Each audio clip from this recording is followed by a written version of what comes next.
50 ಗ್ಯಾರಂಟಿಯಲ್ಲಿ ಯಾವೆಲ್ಲ ಸುದ್ದಿ ಇದೆ ಅಂತ ಹೇಳಿ ಒಂದೊಂದಾಗಿ ನೋಡ್ತಾ ಹೋಗೋಣ. ರಾಜ್ಯ ಕಾಂಗ್ರೆಸ್ನಲ್ಲಿ ನಾಯಕತ್ವ ಬದಲಾವಣೆ ವಿಚಾರ ಕಗ್ಗಂಟಾಗೇ ಉಳಿದಿದೆ. ಶಾಸಕರ ಈ ವಿಚಾರದಲ್ಲಿ ಮೇನ್ ಪ್ರಾಬ್ಲಮ್ ಅಂದ್ರೆ ಯಾರ ಹತ್ರ ಹೋಗಿ ಏನ್ ಕೇಳೋದು ಅನ್ನೋದು. ಅನುದಾನಕ್ಕಾಗಿ ಸಿಎಂ ಸಿದ್ದರಾಮಯ್ಯ ಬಳಿ ಹೋದ್ರೆ ಡಿಕೆಶಿ ಸಿಟ್ಟಾಗ್ತಾರೆ, ಡಿಕೆಶಿ ಬಳಿ ಹೋದ್ರೆ ಸಿಎಂ ಸಿಟ್ಟಾಗ್ತಾರೆ. ನಾವೇನ್ ಮಾಡೋದು ಅಂತ ಶಾಸಕರುಗಳು ಅಡಕತ್ತರಿಯಲ್ಲಿ ಸಿಲುಕಿದ್ದಾರೆ. ಹೀಗಾಗಿ ಕಾಂಗ್ರೆಸ್ ಹೈಕಮಾಂಡ್ ಮಧ್ಯ ಪ್ರವೇಶಿಸಿ ಪವರ್ ಶೇರಿಂಗ್ ಫೈನಲ್ ಮಾಡ್ಲಿ ಅಂತ ಡಿಕೆ ಬಣದ ಜೊತೆ ಸಿದ್ದು ಬಣ ಸಹ ಒತ್ತಾಯವನ್ನು ಮಾಡ್ತಾ ಇದೆ.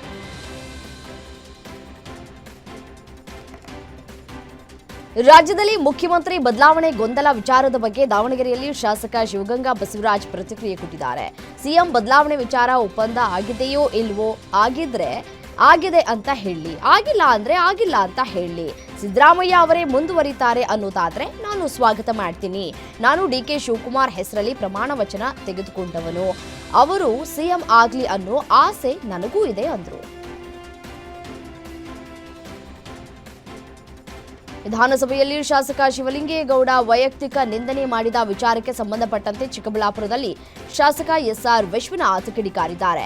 ಶಿವಲಿಂಗೇಗೌಡ ಮಾನಸಿಕ ಸ್ಥಿಮಿತವನ್ನ ಕಳೆದುಕೊಂಡಿದ್ದು ಮಂತ್ರಿ ಆಗಬೇಕು ಎನ್ನುವ ಕಾರಣಕ್ಕೆ ಆರ್ಎಸ್ಎಸ್ ಅನ್ನ ಬೈತಾರೆ.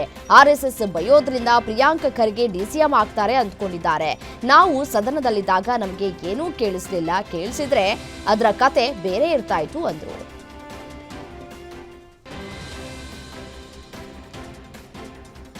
ಮಾಲೂರು ಶಾಸಕ ಕೆವೈ ನಂಜೇಗೌಡಗೆ ಸುಪ್ರೀಂ ಕೋರ್ಟ್ ಗುಡ್ ನ್ಯೂಸ್ ಕೊಟ್ಟಿದೆ.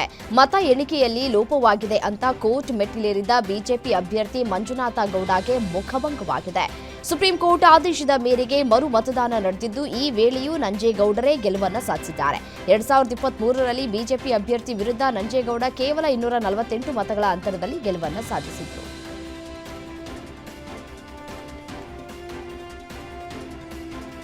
ಅಕ್ರಮ ಹಣ ವರ್ಗಾವಣೆ ಆರೋಪದ ಅಡಿ ಇಡಿ ದಾಖಲಿಸಿದ್ದ ಕೇಸ್ನಲ್ಲಿ ಬಂಧಿಸಲ್ಪಟ್ಟಿದ್ದಂತಹ ಕಾರವಾರ ಶಾಸಕ ಸತೀಶ್ ಸೈಲ್ಗೆ ಹೈಕೋರ್ಟ್ ಜಾಮೀನು ಮಂಜೂರಾಗಿದೆ.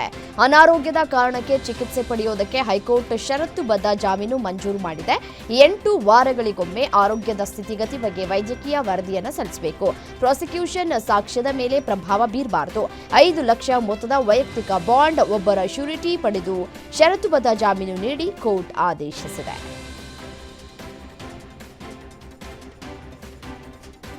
ಕರ್ನಾಟಕದ ಬಹುತೇಕ ಗ್ರಾಮ ಪಂಚಾಯಿತಿಗಳ ಅಧಿಕಾರ ಅವಧಿ ಇದೇ ಫೆಬ್ರವರಿ ಮಾರ್ಚ್ನಲ್ಲಿ ಮುಗಿಯಲಿದೆ. ಹೀಗಾಗಿ ಚುನಾವಣೆ ನಡೆಯುವವರೆಗೂ ಸರ್ಕಾರ ಆಡಳಿತಾಧಿಕಾರಿಗಳ ನೇಮಕಕ್ಕೆ ಆದೇಶ ಹೊರಡಿಸಿದೆ. ಮತ್ತೊಂದೆಡೆ 2026ರ ಏಪ್ರಿಲ್ ಮೇ ಅಥವಾ ಈ ತಿಂಗಳಲ್ಲಿ ಚುನಾವಣೆ ನಡೆಸುವುದಕ್ಕೆ ಸರ್ಕಾರ ಸಿದ್ಧತೆಯನ್ನ ನಡೆಸಿಕೊಂಡಿದ್ದು, ಈ ಎಲ್ಲ ಬೆಳವಣಿಗೆಗಳ ನಡುವೆ ಮುಂಬರುವ ಗ್ರಾಮ ಪಂಚಾಯಿತಿ ಚುನಾವಣೆಯಲ್ಲಿ ಬ್ಯಾಲೆಟ್ ಪೇಪರ್ ಬಳಕೆಗೆ ಇಂದಿನ ಸಚಿವ ಸಂಪುಟ ಸಭೆಯಲ್ಲಿ ನಿರ್ಧರಿಸಲಾಗಿದೆ.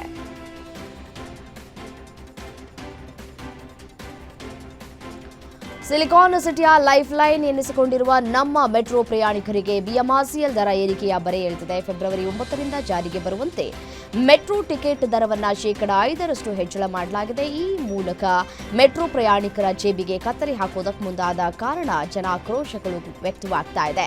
ಹೀಗಾಗಿ ಕಳೆದ ವರ್ಷ ಎಫ್ಎಫ್ಸಿ ರಚಿಸಿದ್ದು, ಆ ಮೂಲಕ ಪ್ರತಿ ವರ್ಷ ದರ ಏರಿಕೆ ಖಚಿತವಾಗಿದೆ.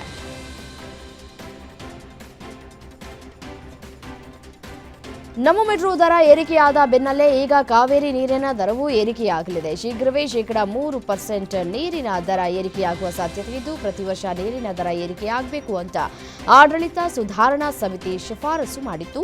ಈ ಶಿಫಾರಸಿನ ಅನ್ವಯ ಬಿಡಬ್ಲ್ಯೂಎಸ್ಎಸ್ಬಿ ನೀರಿನ ದರವನ್ನು ಏರಿಕೆ ಮಾಡೋದಕ್ಕೆ ಮುಂದಾಗಿದೆ. ಏಪ್ರಿಲ್ 1ರಿಂದ ನೀರಿನ ದರ ಏರಿಕೆಯಾಗುವ ಸಾಧ್ಯತೆ ಇದೆ.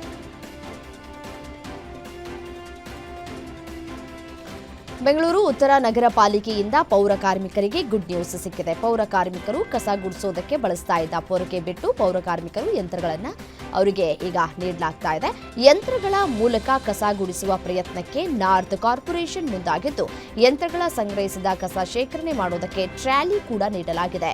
ಪೌರ ಕಾರ್ಮಿಕರ ಸುರಕ್ಷತಾ ದೃಷ್ಟಿಯಿಂದ ಪಾಲಿಕೆಯಿಂದ ಈ ತೀರ್ಮಾನವನ್ನು ತೆಗೆದುಕೊಳ್ಳಲಾಗಿದೆ.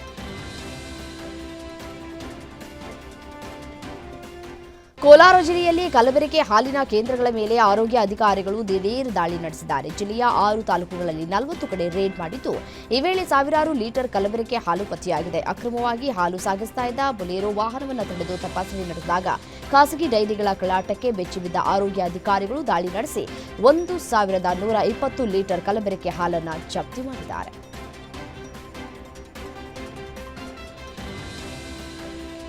ಬೆಂಗಳೂರಿನ ಬಿಜೆಪಿ ಮುಖಂಡರ ಮನೆಯಲ್ಲಿ 2 ಕೆಜಿ ಚಿನ್ನಾಭರಣ ದೋಚಿದ್ದ ನೇಪಾಳ ಮೂಲದ ಖತರ್ನಾಕ್ ಕಳ್ಳರನ್ನ ಎಚ್ಎಎಲ್ ಪೊಲೀಸರು ಕೊನೆಗೂ ಬಂಧಿಸಿದ್ದಾರೆ. 8 ತಿಂಗಳುಗಳ ಕಾಲ ತಲೆಮರೆಸಿಕೊಂಡಿದ್ದಂತಹ ಈ ಗ್ಯಾಂಗ್ ಅನಿರೀಕ್ಷಿತವಾಗಿ ಪೊಲೀಸರ ಬಲೆಗೆ ಬಿದ್ದಿದ್ದು, ಕಳವಾದ ಕೋಟ್ಯಾಂತರ ರೂಪಾಯಿ ಚಿನ್ನದ ಪತ್ತೆಗಾಗಿ ತನಿಖೆಯನ್ನು ಮುಂದುವರೆಸಿದ್ದು, ಆರೋಪಿಗಳನ್ನು ನ್ಯಾಯಾಂಗ ಬಂಧನಕ್ಕೆ ಒಳಪಡಿಸಲಾಗಿದೆ.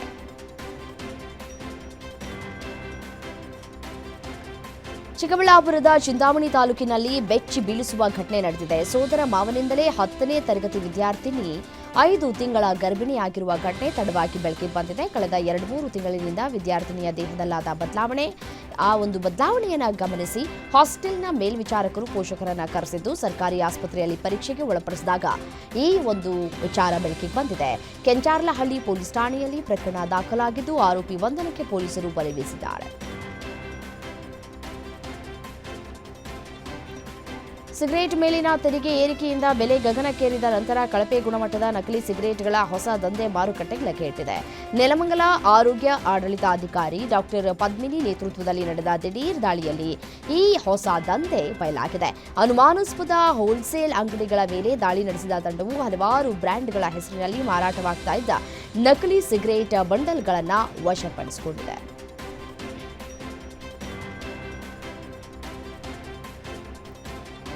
ಮನೋಜ್ ಕಿಡ್ನಾಪ್ ಪ್ರಕರಣದಲ್ಲಿ ರೌಡಿ ಶೀಟರ್ ಯಶಸ್ವಿನಿಯನ್ನ ಸಿಸಿಬಿ ಪೊಲೀಸರು ಬಂಧಿಸಿದ್ದಾರೆ. ನಿರ್ದೇಶಕ ನಂದಕಿಶೋರ್ಗೆ ಮನೋಜ್ ಫೈನಾನ್ಸ್ ಮಾಡಿದ ಇದೇ ವಿಚಾರದಲ್ಲಿ ಮನೋಜ್ನನ್ನ bakery Raghu and gang kidnap ಮಾಡಿದ್ರು. ಈ ಪ್ರಕರಣದಲ್ಲಿ ಈಗಾಗಲೇ ಬೇಕರಿ ರಘು, ವೆಂಕಟೇಶ್, ರಾಜೇಶ್ ಸೇರಿ ಹಲವರನ್ನ ಅರೆಸ್ಟ್ ಮಾಡಲಾಗಿದೆ. ಬೇಕರಿ ರಘು ಬಂಧನದ ವೇಳೆ ಕರ್ತವ್ಯಕ್ಕೆ ಅಡ್ಡಿಪಡಿಸಿದ ಆರೋಪ ಹಿನ್ನೆಲೆ ಯಶಸ್ವಿನಿಯನ್ನು ಬಂಧಿಸಿ ನ್ಯಾಯಾಂಗ ಬಂಧನಕ್ಕೆ ಒಪ್ಪಿಸಲಾಗಿದೆ.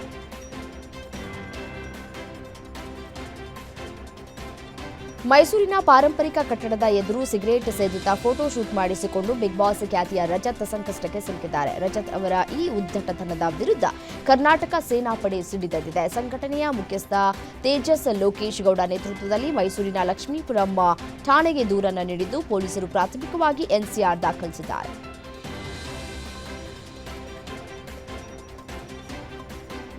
ದಂಪತಿ ವಿಚ್ಛೇದನ ವಿಚಾರಣೆ ವೇಳೆ ಜಡ್ಜ್ ಎದುರೇ ಗಂಡ ವಿಷ ಸೇವಿಸಿ ಆತ್ಮಹತ್ಯೆಗೆ ಯತ್ನಿಸಿದ ಘಟನೆ ಬಾಗಲಕೋಟೆ ಜಿಲ್ಲೆಯ ಬನಹಟ್ಟಿ ಕೋರ್ಟ್ನಲ್ಲಿ ನಡೆದಿದೆ.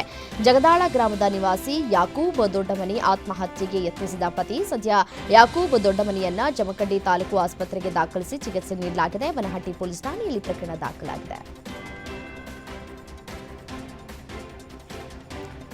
ಸರ್ಕಾರಿ ವೈದ್ಯನೊಬ್ಬ ಖಾಸಗಿ ಆಸ್ಪತ್ರೆಯಲ್ಲಿ ಚಿಕಿತ್ಸೆ ನೀಡಿ ಅಕ್ರಮ ನಡೆಸಿರುವ ಘಟನೆ ಬೆಳಗಾವಿ ಜಿಲ್ಲೆಯ ರಾಮದುರ್ಗ ಪಟ್ಟಣದಲ್ಲಿ ಬೆಳಕಿಗೆ ಬರ್ತಾ ಇದೆ. ಎಲುಬು ಕೀಲು ತಜ್ಞರಾಗಿರುವ ಎಂಬಿ ತಡಹಾಳ ಎಂಬ ಸರ್ಕಾರಿ ವೈದ್ಯ ಸರ್ಕಾರಿ ಆಸ್ಪತ್ರೆಗೆ ಚಕ್ಕರ್ ಹೊಡೆದು ಖಾಸಗಿ ಆಸ್ಪತ್ರೆಯಲ್ಲಿ ರೋಗಿಗಳಿಗೆ ಚಿಕಿತ್ಸೆ ನೀಡಿ ಸರ್ಕಾರಿ ಆಸ್ಪತ್ರೆಯಲ್ಲಿ ನಿರಂತರ ಗೈರು ಹಾಜರಾಗಿ ಅಕ್ರಮ ಎಸಗ್ತಾ ಇದ್ದಾನೆ. ಅಧಿಕಾರಿಗಳು ಕ್ರಮವನ್ನು ಕೈಗೊಳ್ಳುವಂತೆ ಸಾರ್ವಜನಿಕರು ಆಗ್ರಹಿಸ್ತಾ ಇದ್ದಾರೆ.